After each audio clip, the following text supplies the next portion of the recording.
Ел бейбітшілігі мен қауіпсіздігі жолында қаза болған әрбір полиция қызметкерлерінің ерлік ісі Қазақстан Республикасы ішкі істер органы тарихында ерекше құрметпен сақтаулы. 2011 жылдың 12 қазанында Тараз қаласында қанды қол лаңкестерді ұстау барысында Жамбыл облыстық ішкі істер департаменті жол патрульдік полициясы жеке батальонының взвод командирі полиция капитаны Ғазиз Байтасов ерлік көрсетіп мерт болған еді.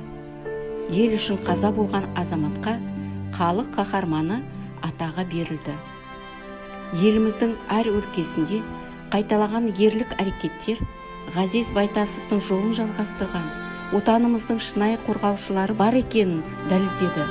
Қызметтік борышын өтеу кезінде ерлікпен қаза тапқан халық қаһарманы Ғазиз Байтасовтың өшпес рухы алдында бас иіп, ерен ерліктеріне тағзым етеміз.